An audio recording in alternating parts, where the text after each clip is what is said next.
quarter. That just says how much they dominated the game. And well, they've hardly got a weak link, and they really do want the ball a little bit more than the West Coast. Their back line has been well on top. Peter Sumic hasn't been able to get in. And if you have a look at the stats, well, kicks 45 to 32, and look at the hand passes, 19 to 8, and marks 12 to 6. And a lot of those marks are by short passes out wide, where Melbourne have got their running game going. So they really had control of the ball in that quarter. That's bad, isn't it? 40 possessions on a ground this size, bearing in mind they had 19 hand passes in the first quarter, the Eagles. They tried tackles 3 to 4, so not much in that area, and hit outs 8 to 6, and centre out of the centre 6 to 5, a little bit surprising. But overall, Melbourne just far too good in that quarter. Well, umpire Dennis Rich has bounced it, and it's kicked forward. Centre of the ground. Oh, that could have been a free kick to Malesso in the back, and not so, says umpire Mike Ball. Hacker players there in the centre. Malesso had a running battle down there with Bennett, which Bennett eventually won. This is Tingay, very clever young player. Spalding has really lifted his game from early in the piece. Played very well in defence, Earl Spalding. Centre of the ground. The Eagles with a chance through Matera, who's tried his heart out all night. Looking for Lewis and Sumic, who's back on the ground, but Melbourne again through Lovett. Grinter. Tingay. They're doing it at will at the moment. Cuthbertson, it's over his head. William back after it to try and take the mark, but backup support. There were 2 Melbourne players there. Now it's the Eagles' chance. Craig Turley trying to hook it around the corner. Newport been an excellent player. Clever hand pass. Finds Cuthbertson on the left foot. He centres it, looking for Bennett. Bennett taps it down to Lyon. That's good football. Gary Lyon, an open goal. Pops it through for a top goal. Terrific goal, that one. Great teamwork. A couple of very clever knock-ons down there. And Lyon finishing it off. Well, Bennett look at that play. That was great play by Bennett. He knew he was covered, tapped it down, and that is a difficult goal because he was going to get crunched by Scott, and he kept it low and popped it through for a goal. And we're back now in the centre. Lamb out of the centre towards half forward. Spalding goes back and takes the mark. It's 20-10, plays 8-10. Melbourne dominant. Spalding towards half forward. Scott fisting away towards the boundary line. Tingay in pursuit. It's out of bounds and will be thrown in. Just a reminder, National League Basketball coming up. It continues on Channel 7 with North Melbourne and the Perth Wildcats due to go down to the decider. 12 noon Eastern tomorrow. 1 apiece in that semi-final. Jim Stein's in trouble. Over the ball was Stretch.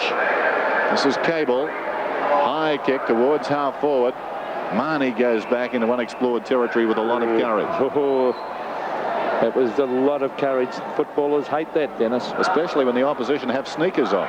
There goes Marnie towards half forward. Off hands. Malesso had a half chance. Tingay, who's been very impressive tonight.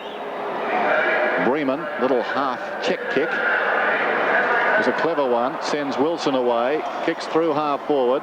Marnie gathers it nicely on the half volley, but then proceeds to give it away. Waterman scrambles it down towards full forward, and Grinter couldn't control it. It goes through for a minor score. That was the wronger. I don't think he was too concerned, though.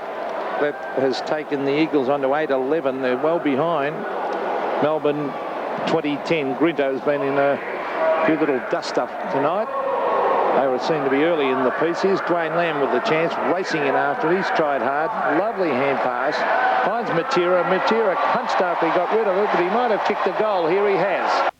Obst has it quickly across to support. Down went forward. Matera once more. Smothered off the boot by Obst. Melbourne working hard, as did Matera. Eventually Spalding.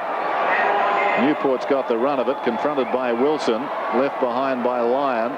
Spalding keeps it ahead of him, knocked out by Worsfold. Wilson over the ball going nowhere. It's tough in there, and a kicking in danger decision against Melbourne. Turley to take the free. Craig Turley inside the centre square, kicks towards half forward. Marnie with the judgment. Could have so easily been put off stride there by Lewis, who was up early and under the ball, but Marnie just judged it so nicely, drifting in. claiming it cleanly in both hands. Kicks towards centre wing. Eagles from all directions. The mark is taken by Gwilliam. Hits the ground running to Lamb to Wilson through the centre. Oh, bad kick by Peter Wilson. Went for the torpedo punt when he should have been sitting that ball up with a drop punt for his forwards. Some of these guys, I think, are trying to get a game as a punter with some of the teams over here because they have been trying to kick it too far. Well, Todd Bremen, if those scouts have a look at him, I think they'll sign him up the way he's kicked those torpedo punts tonight. Now, here's Chris Waterman on the left, hooking it back. A one-on-one contest, Cameron versus Sumich. Who'll win out? It comes to deck. All two Melbourne players ran into each other. Peter Sumich tries to kick it over his head. Now he grabs it and hooks it through for a goal.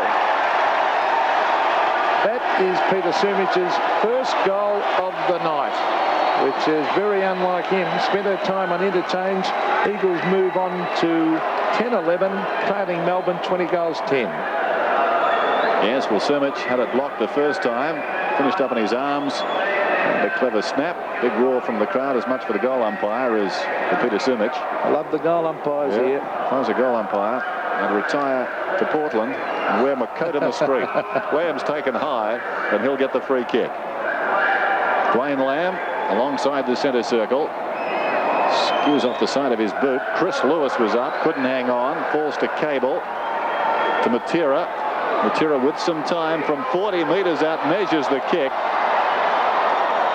Well wide of the target though. And probably that's the biggest negative as far as Peter Matera is concerned, is that finishing. Quite often he throws the ball onto his boot. That time did take his time, but still it was a wayward kick. There's Robert Hickmott about to come on the ground, former Essendon player. Winter doing the kicking out. Good mark. Jim Steins. The Irishman to half forward. Another brilliant mark.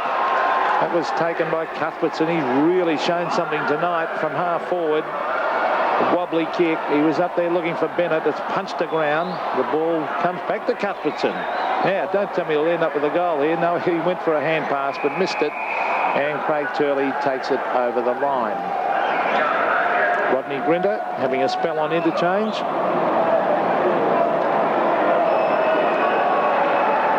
Down the ground it comes. Here's Stephen Stretch trying to tap it on now. Was that a free kick? It was for a trip. Be a free kick to Stretch from 25 metres out. Very slight angle. Gary Lyon is cramped up. Not surprising on this AstroTurf. No given it at all. Stephen Stretch firing for goal. Hasn't kicked one tonight. He stabs at that one and didn't look like it. Hooks it to the left and puts it through for a behind. So the Demons move on to 20-11, but they're a mile in front. The Eagles 10-12. Very disappointing final three quarters this by the West Coast. Bremen, a massive kick beyond the centre circle. Lovett's kick goes straight up in the air. Scott smashes it back in the direction of Lovett. Cable did well. Little tip down to O'Connell. A couple of famous names there. Scott down towards the pocket. In front, could have almost been a free kick to Cameron, not paid. But it spills out of bounds. It will be thrown in. Well, in American football, Dennis, actually Bremen, you know, he would certainly attract the talent scouts the way he kicks that ball, because they kick the torpedo punt with their football. Boundary throw in. Knocked out of there by Keogh. Yates quickly onto the boot. Towards the wing. Lyon, great judgment. Fine footballer, Gary Lyon. From the standing start, punts it down towards left half forward. Williams going back. Bennett coming up to meet it. Strong tackle, Wilson. Laid off to Stretch. Stretch goes for distance. He was trying to come back. Didn't. Went through for a minor score. So Melbourne add to their lead. They lead by 60 points now. Waterman had a very quiet night. Chris Waterman kicks to half back. Tingay sets himself, couldn't take the mark. Backup support from Steins, who really is amazing with his skills. That was almost the Gaelic pass, wasn't it? Yeah, well, he does. He can do that very, very easily, that little kick. Often can kick it to himself. Here's Andrew Obst from the pocket, kicks and goals. Fourth goal to Andrew Obst, and they're careering away with this game, Melbourne. 21 goals, 12. The Demons. West Coast Eagles 10-12. As we look at this in replay, Obbs very, very easily grabbed that ball, kicks, hits the goal umpire, and right through the middle.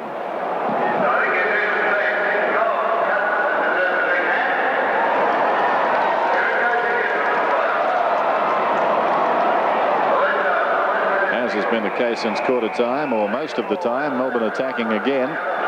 This time it's rushed across the boundary line by Peter Malesso. So boundary throw-in. 21-12 to 10-12. Behind the pack, an opportunity for Melbourne, and snapping at goal is Yates, and he's got it.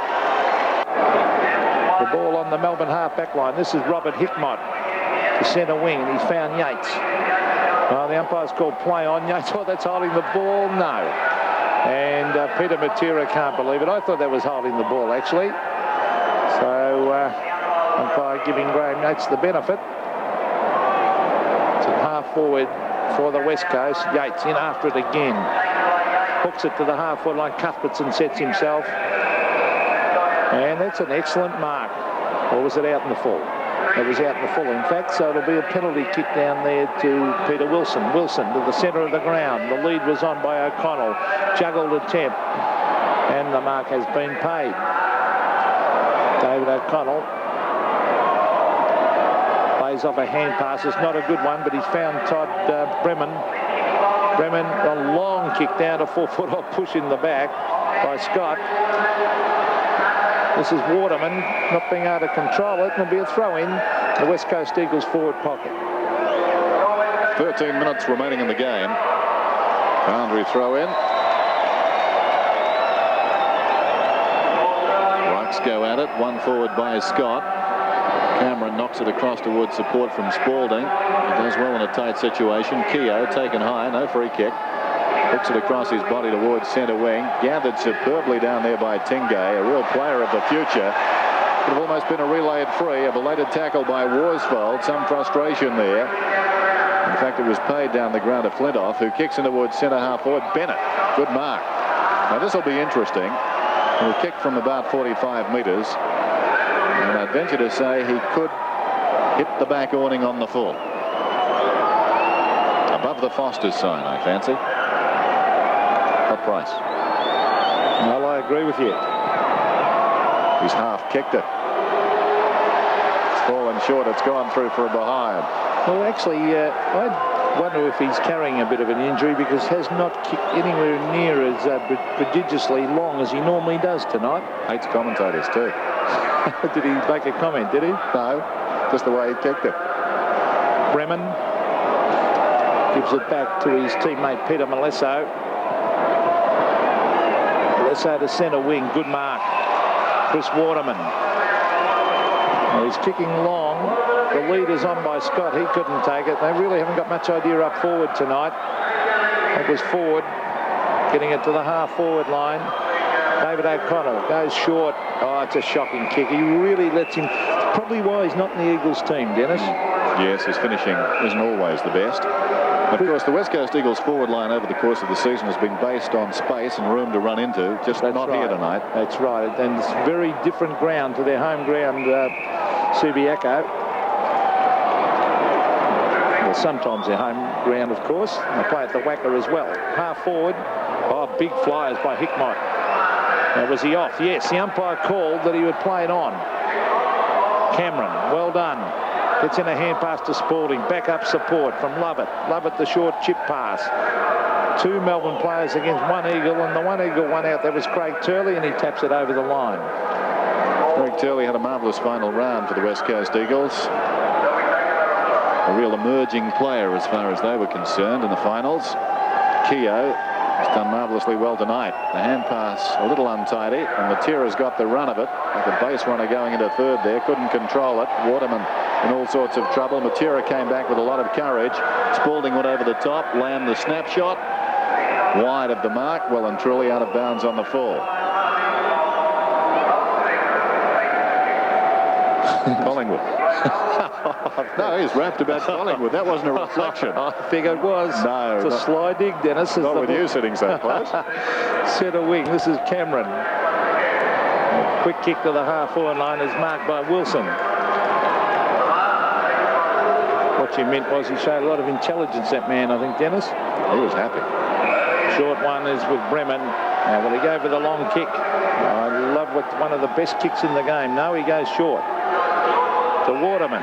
Just keeping us off at the moment with the West Coast. They'd be better off banging it long. Another short one. Lewis. And haven't gained all that much. Another short kick, and that eventually had to come unstuck as Heaver takes the mark.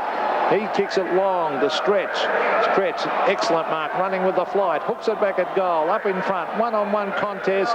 Tapped over the line and through for one behind. So a behind to Melbourne. Takes them on to 22-14. The Eagles remain on 10-12.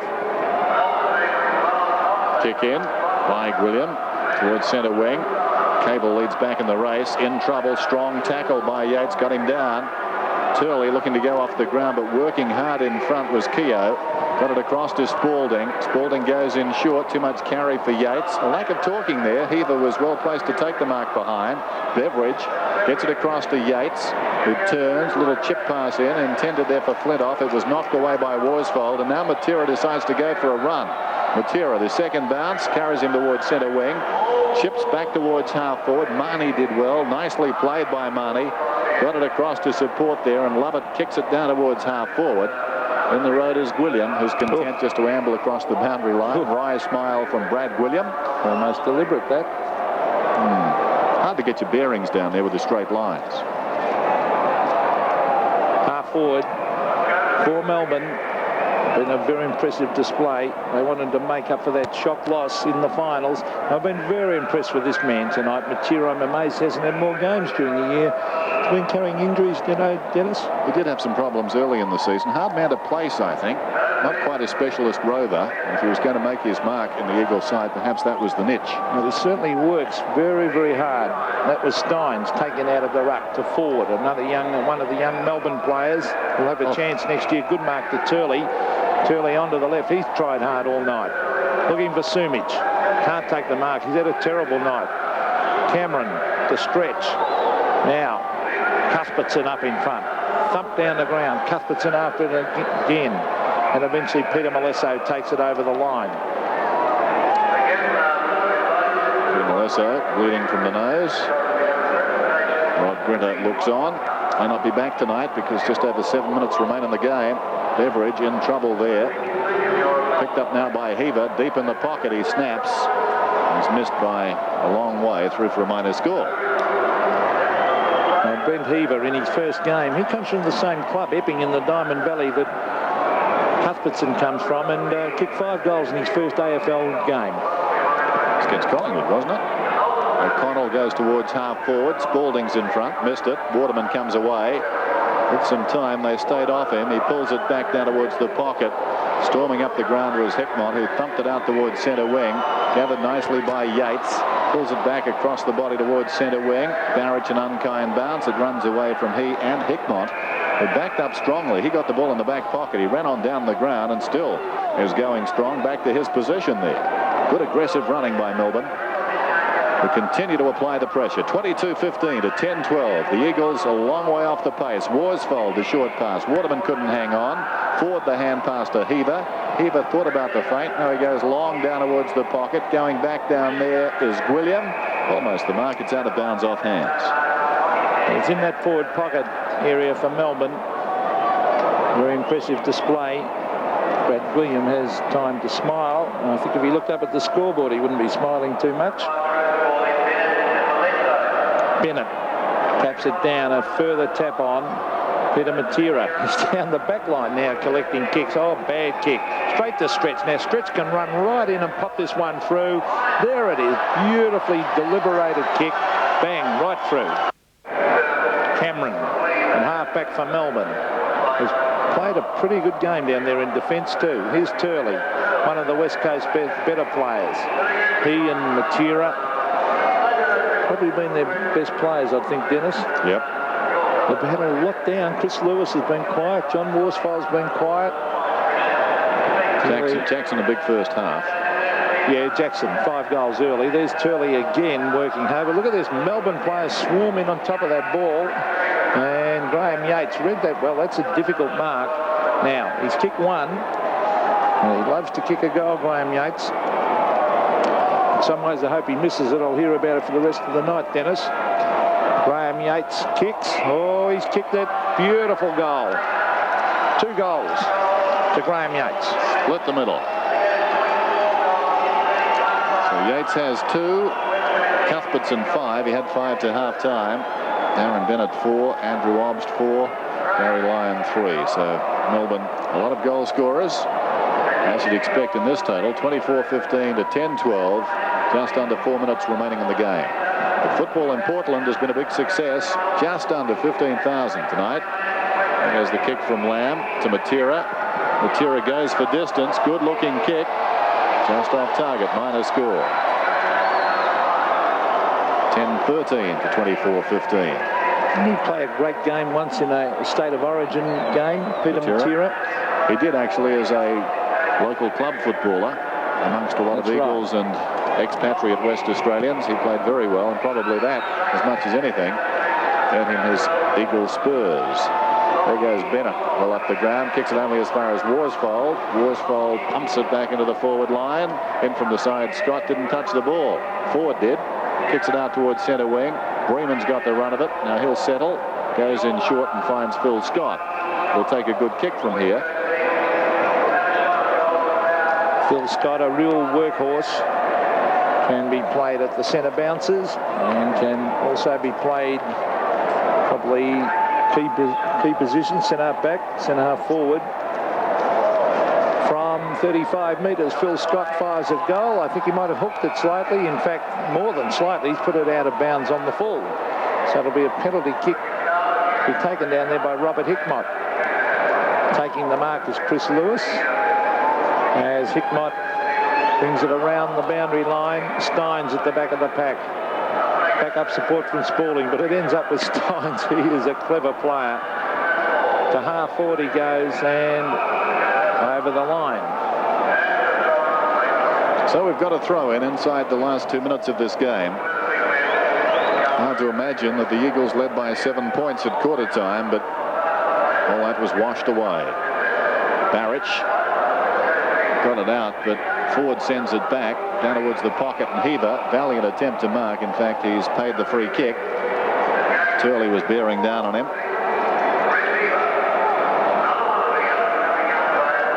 Brent Heaver kicking from about 35 metres out. Sharp angle. Good looking kick though. That's close. It's a behind, despite the best efforts of his teammates down there. Applauding it through. Well, it was a good point. 24-16 to 10-13. That's exactly double. Well, I've learnt my lesson as a commentator. Don't judge by the players anymore. They always try and con the goal umpire. Here's Waterman. Kicked away from him. Matera has worked hard all night. He's been terrific, Peter Matera. He loses at that time, though. It's socket off the ground and, in fact, over the line. Well, Spaulding is down in the middle, slow to get up. Breeman went for the spectacular mark over the top of him. I suppose you don't have sprig marks out there. You've got these suction cup marks up the back. Well, he's been an excellent player, Earl Spaulding, tonight, too, as we see Heaver again tapping it on to Beveridge. Beveridge still in after it, Luke Beveridge. Now it's Rod Keogh, has it taken away by Peter Wilson. Wilson with a hurried kick to half forward. Marnie leads in the race. There were 3 Melbourne players against 1 West Coast Eagle, and Melbourne win out through Marnie. Marnie to half forward. Steins tries to tap it down. Waterman to the forward pocket. The umpire has found a free kick. It will go the way of the West Coast Eagles and Peter Sumich. Hasn't had too many kicks tonight. They're counting the clock down here in Portland. It's going to be a massive Melbourne victory. Sumich long towards full forward. He's kicked the goal right on the siren. So late satisfaction as far as the West Coast Eagles are concerned, but the game is all over and Melbourne win it decisively, 24-16 to 11-13.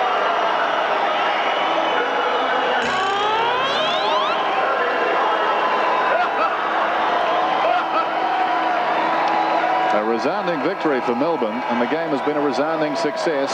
As we said, a big attendance tonight here at the Civic Stadium in Portland. Just repeating that final score, 24-16 to 11-13. Cuthbertson leading the way with 5 goals for Melbourne. Bennett got 4, Obst 4, Lyon 3. And for the West Coast Eagles, their best was Stephen Jackson with 5. They all came in the first half. Wally Matera got 2. So repeating, it was Melbourne 160 to 79.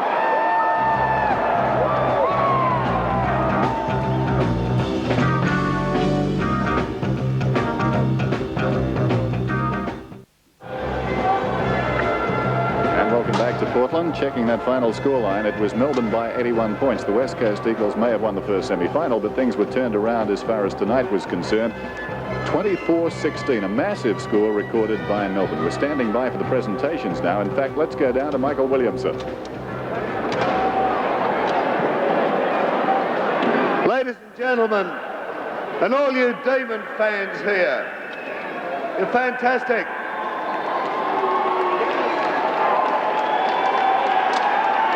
Ladies and gentlemen,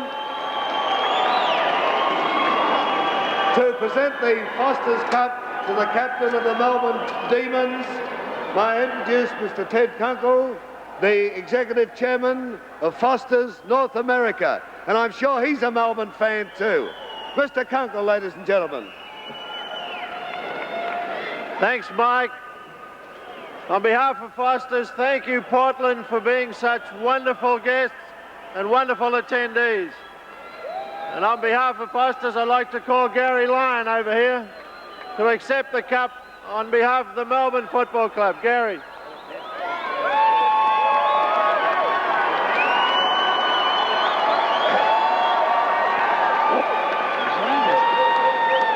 I'd just like to thank the AFL in their wisdom for putting these trips on. The boys certainly enjoy them. Foster's for their excellent sponsorship. It's been terrific up to date, and we'll enjoy it afterwards. The Eagles for display tonight, and especially these bunch over here. I think they really enjoyed it. Thanks very much. Just before you run off, it was a magnificent victory for Melbourne. I know the Eagles had a few problems, but you fellows, what does this match mean to you in terms of, say, the 1991 season in Australia? Oh, John and the whole club places a lot of emphasis on these games, and we're pretty proud of our record. We haven't lost a game overseas, and for young guys like Rod Keogh and Rocky Marnie and Andrew Ford and Darren Cuthbertson, it's a great stepping stone to a league career, and they're the guys that certainly the Melbourne Football Club and the rest of the supporters back home will be looking forward to seeing a lot more of next year. Gary, I don't know whether you realise it, but we had around about 15,000, just 100 short, I think it was, of 15,000 people here from the Portland area tonight, and I'm sure on behalf of the Demons you'd like to say thank you to your supporters. Look at the Demons, they're everywhere.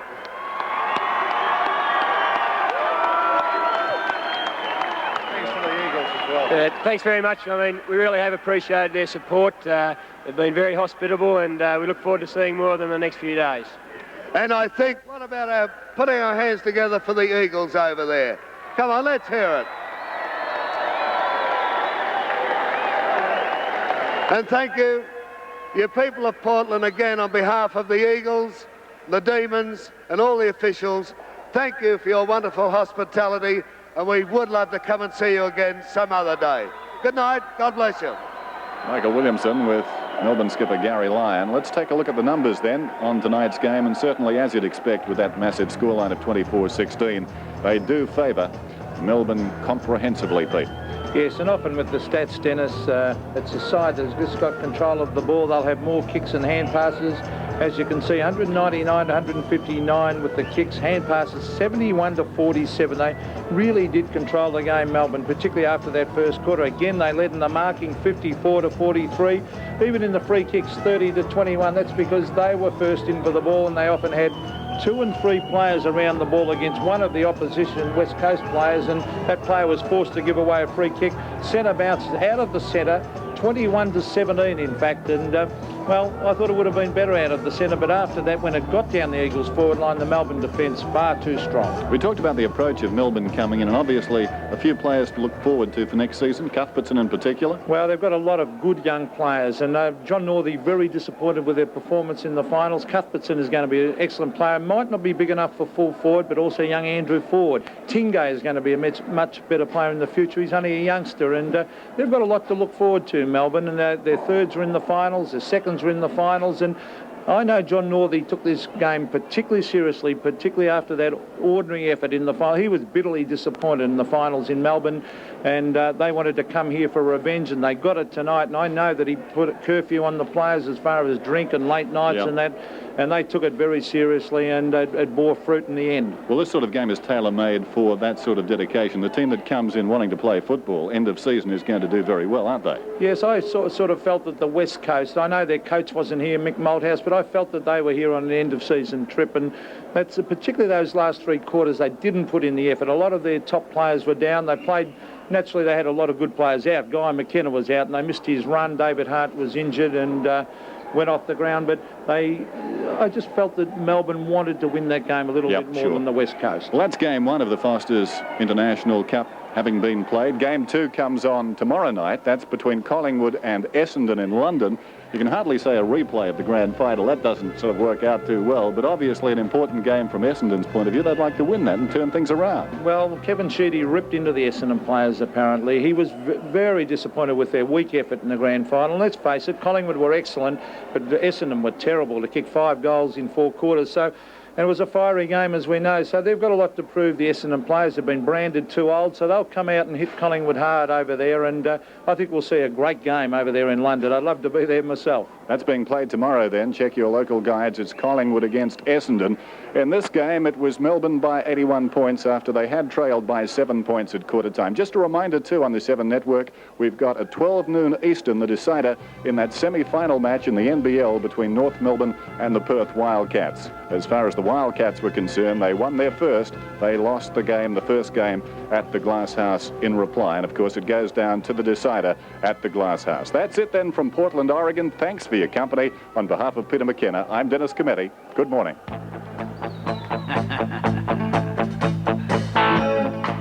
He's every inch a hero, the kind to get things done. But underneath that grip of steel, there hides some mother's favorite son.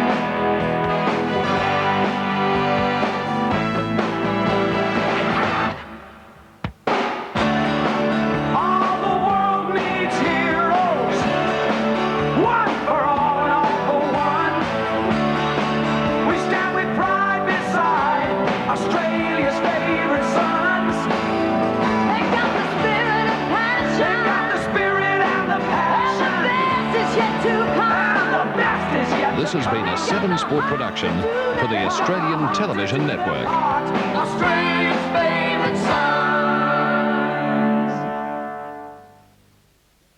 Essendon, Collingwood. The Sparks are going to fly 10:30 Sunday night, live from London, the Foster's International Cup.